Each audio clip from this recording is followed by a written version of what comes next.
Afternoon, everyone. Thank you for joining us here inside Pass and Stowe at Citizens Bank Park.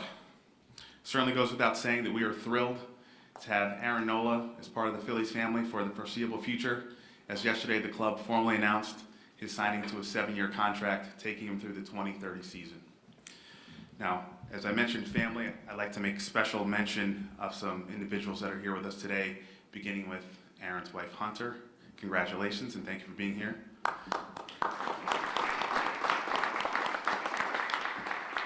As well as Aaron's representatives from Paragon Sports International, Joe Longo and Garrett Parcell. Thank you for being with us. So in a few moments, you're going to have the opportunity to ask questions of Phillies President of Baseball Operations, Dave Dombrowski, Aaron Nola, and General Manager Sam Fuld. But at this time, I'd like to turn it over to Dave Dombrowski, who's going to make some remarks, followed by Aaron Nola. Dave? Good afternoon. Thank you, Kevin. It's an exciting day for the Phillies organization, for our players, for our team, for the city, to be able to have Aaron re-sign with the organization.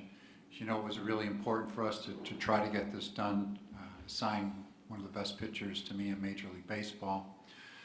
A lot of people to thank, as already talked about, Joe and Garrett and ownership over there with John Middleton and the rest of our group.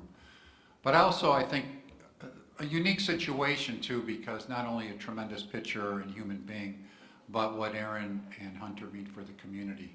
They're already entrenched within the city and have done so much, and to have them remain, and it was apparent anything can happen, but they really wanted to remain part of this organization, this community, and that's a great thing for all of us. So we're absolutely thrilled that we're able to make this happen, to have one of the top pitchers in baseball, top starting rotations in Major League Baseball, and we'll look forward to the next 7 years and hopefully plenty more after that. So we're very happy. Congratulations, Aaron.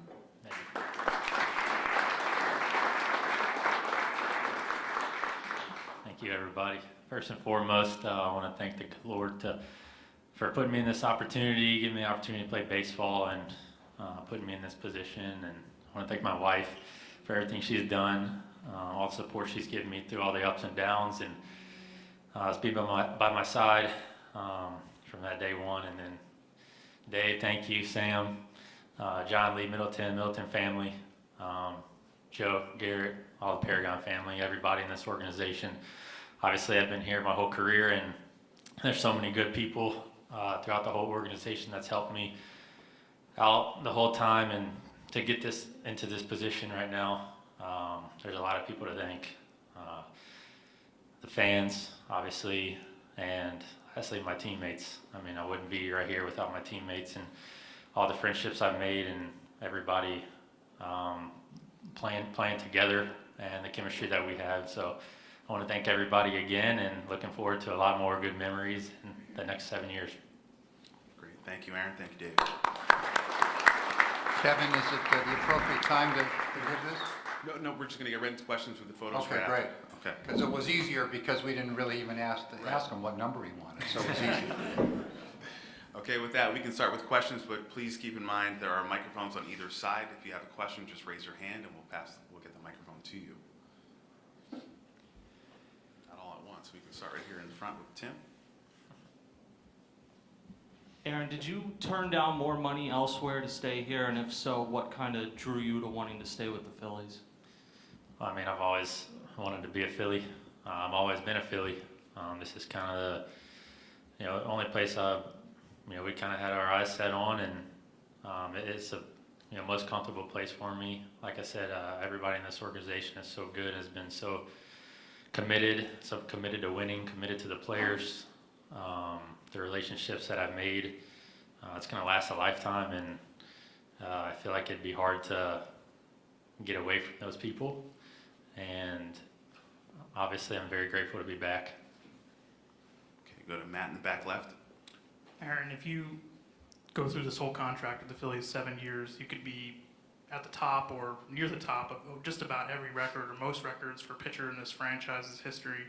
Did that sort of legacy, is that something you thought about? What would that mean, to spend your whole career with one team? Are those the kind of things you were thinking about during this process? Not really, honestly. I think the part of spending my whole career with one team, yeah, I feel like that's pretty special to do, especially in today's age in baseball. The other stuff I haven't thought about too much. I think the biggest thing I think about is winning a World Series. The past 2 years we've gotten pretty close, and we obviously have the team to do it. And to make that next step is obviously my goal. It's everybody in that clubhouse goal. It's everybody in the organization's goal to do that. And that was a big reason that I came back. And Philly's the only place I've known. That was another reason, and my wife and I feel comfortable here. Go to Alex in the front on the left. Aaron, you just alluded to this, but following up on how the playoff run in the past 2 seasons factored into your decision, how big of a part was that in your decision making, like wanting to finish a job, wanting to win a World Series with this team? Yeah, man, I think in 2022, the first time in a while since we've been in playoffs and then making the World Series, we experienced that as a team, and it just makes you want to win it even more. And then last year was obviously really tough, but to taste that and have that right in front of us kind of drives us a little bit more. And there's nothing like playoff baseball, especially in this town. It's really addicting to be out there and play in front of this crowd. And I think I'm speaking for everybody in our clubhouse. We just want to, win it for the city and win it for this organization, and that's obviously our goal. Okay, Anthony, right at the front. David, there's always give and take in negotiations. But what made the Phillies want to go further now than maybe they did when you guys were talking back in February and March? Well, we really never, at the time, just the situation, we really weren't that close at the particular time, for various reasons, and you always have to respect the player's ability to see what free agency's like. They don't get that opportunity. I think for us it really comes down to that, we have one of the best pitchers in baseball that really fits into our ball club. We know what we have. And then the type of individual you're talking about. But we also, sometimes you have to just make compromises, right? Because that's what the market plays. So you're in a position where when there's clubs that are involved and people are talking about, you have to go to a certain length to do something. And when you weigh the dollars and the length of contract, but when you start talking about an individual that's talented, that's a tremendous pitcher, reliable, goes out there every 5 days, takes the ball, we know the makeup of the individual. And then you look at the aging process too, and you're talking about extremely hard worker. In fact, one of the things over the last couple of years, I think we made a little bit of strides, is that sometimes we have to cut Aaron from working too hard because he really just, our people have said, hey, we need to he works so hard, we need to preserve him. And if you notice, in September the last couple of years, he's pitched very, very well. And so the later into the season, and of course into the postseason, that's been important. But when you look at, he's a good pitcher, he gets better all the time. There were some things that he did late in the season with a little bit of his delivery, holding runners, I think adjusting a little bit more to the pitch clock. When you start putting all of those things together, we thought, we want to win, we want to make it happen, and sometimes you have to compromise. Okay, Corey on the left. Dave, when this offseason began, were you confident that you guys were going to be able to work out a deal, or were there times when you wondered, given the competition, to sign Aaron, whether it would be possible? And just why was it so important to get this done this early, so quickly in the offseason? No, I wasn't confident. Even though I knew that Aaron loved it here, it was apparent, and that Hunter loved it here. But anytime someone enters free agency, you never know what would happen. So no, I wasn't confident by any means. I was hopeful and thought it would be a great decision that worked out for everybody. Really, the time frame aspect of it, it's nice to get it done early from ours because it gives us a situation where we can look at other things that we want to do to try to help our ball club however we can. But it really is more dictated by the player and his representative. So they dictate that time frame, and just they had received some offers from clubs that were pushing them. They knew that they liked Aaron a great deal. So for us, it was time to move forward at that particular time, and we were prepared to do so. And when reached out to John and explained the situation, got the okay. So it really is more dictated by player than by club as far as moving at this early a time period, but it really does help for us to have it done. Okay, go to Matt in the back left. Aaron, when the deal didn't get done in spring training, you knew how far the two teams were, or the two sides were apart. Is there any time when you're thinking during the season, or maybe even after the season, like, I might not be back? I mean, just given what happened in the spring. I think it was a little bit harder after the season ended. I thought about that a little bit more. During the season, honestly, didn't really think about it too much. Just kind of focused on winning and on the team, and trying to do my part and try to take the ball every 5 games and be healthy and try to give the team in the best chance to win each time I got on the mound. So I feel like I blocked that part of the free agency out for the whole year pretty well for myself. And yeah, it was obviously kind of tough at the end of the year after we lost that. Like I said, I've always wanted to be here, but you go into free agency, the reality of it is you don't really know yet. So, but I'm just grateful that we got this worked out and got it worked out early. Okay, I'm going to go to the right on Matt to George. Aaron, can you talk a little bit more about that process of getting it done quickly? And was there anything when you're on the open market about the approaches from other teams or the way that you interacted with other teams that maybe surprised you being new to this process? I think it's just the business part about going into free agency, right? It's the reality of it. Obviously, it was a little bit different for me at first just because I've been with Philadelphia my whole career and I never really had to think about those things, and signed a contract in 2019, and I knew I was going to be here for 5 years, so not having to worry about, picking up our house and moving somewhere, moving our, soon to be family somewhere, and but just definitely blessed to be back here, and we don't have to make that big of a change, and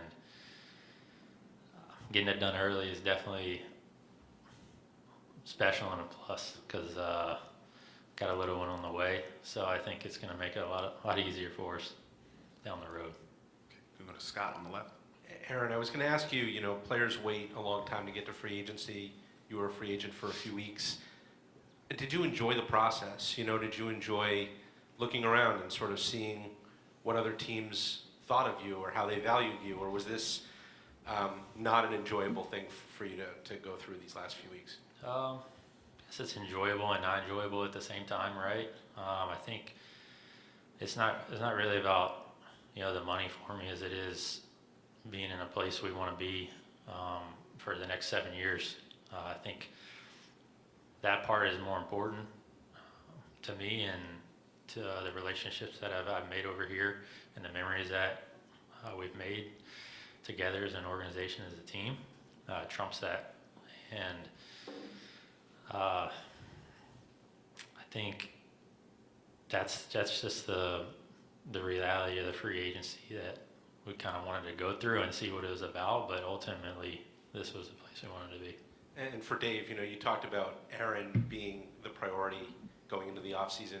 Now that you've got that checked off, is there another area that you put above any of the others that you want to address this offseason? Is it just a group of things now that you want to tackle, or is there another priority, I guess? Well, I think the way we will now look, and we've had this discussion, is that we're in a position that we can just evaluate a lot of different things that we think make our club better. We don't have really a glaring spot that we need to fill, like we needed a starting pitcher, but we're pretty deep in our bullpen. But of course, you can always be better. Our positional players, our infield's basically set. Outfield, we have a little bit of question just because of a young player that we're trying to create some playing time. So we don't really have a glaring need, but we will continue to look to see how we can get better. Okay, Todd on the left. Aaron, you've been super durable, obviously, throughout your career. Have you thought at all about how you can stay that way until you're 37? I mean, 7 years is a long way away, and just staying competitive and staying at the top of your game. Have you given that much thought, or is that too far down the road? For sure. Yeah, I mean, I definitely do. I'm going to stick to my routine and what I've done up to this point. I feel like I have some ways that I believe I can make myself healthy and stay healthy. But it's all about figuring out, what I need to do and what I don't need to do, if I'm too tired, if I'm not too tired, to back off. Kind of like Dave was talking about earlier. There's no, set thing I have to do every single day anymore. I learned that early in my career that it doesn't work for me. So finding that routine early in my career just helped me out a lot. So definitely thought about that, and I hope I age well for sure. But I'm gonna do everything I can to stay durable and take the ball every time they ask me to. Is there something about the way that you pitch that has you confident that, 5, 6, 7 years down the road you can be pitching as effectively as somebody like Verlander or Scherzer, one of those older guys? Yeah, those guys are amazing. To see them doing that when they're 39, 40 years old. Charlie Morton too stands out to me as well. I definitely would love to do that, and I think it's just, like I said, taking care of your body, taking care of your arm, and knowing exactly what you want to do outside of the game, throwing wise and training wise. So I think it's an important thing. You hear it all the time when you're young. It's sort of cliche, is just stay healthy, and you hear it from so many people, and it's like, okay, I've heard that so many times, but it's true. It's true. If you stay healthy, you always have a chance to do something cool, even if you're going through a lot of ups and downs. Experienced a lot of struggles and ups and downs in my career, but staying focused on staying healthy, I always can turn something around. And did you hear from any of your teammates? I mean, you were only a free agent for a couple weeks, but were they bugging you at all? No, nobody really bugged me too much, which I'm kind of glad they didn't. Just because that might have meant that it was going to drag out a little bit longer than it did. Go to Destiny right there in the middle. Dave, with Aaron signed, do you consider the rotation set for 2024? Yes, I do. We have 5 starters that we like. I think when you look at some of the statistical models, we had the best WAR of our group of any team in Major League Baseball. So we like our 5 starters, and we look like we're set. Okay, Matt, back left. For Sam, I'm wondering, what makes you guys as a front office, given all the little things you guys look at, believe that Aaron will age well?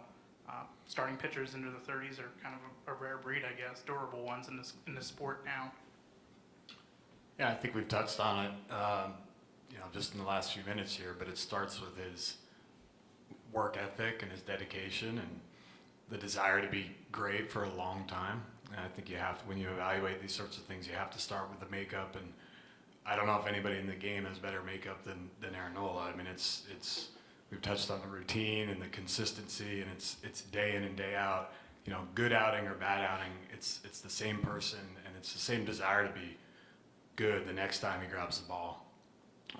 So the work ethic, the ability to adapt, again, we've touched on it already, but the adaptability plus the routine, I think, is a great foundation for long-term durability and long-term success. So, I mean, it's the delivery we've analyzed, but it really starts with the human being, and I just don't know if you can draw up a better human being for long-term sustainable success. Okay, great. Any further questions? Okay. All right. Thanks, everyone. Thanks, Dave. Thanks, Sam. Thanks, Aaron.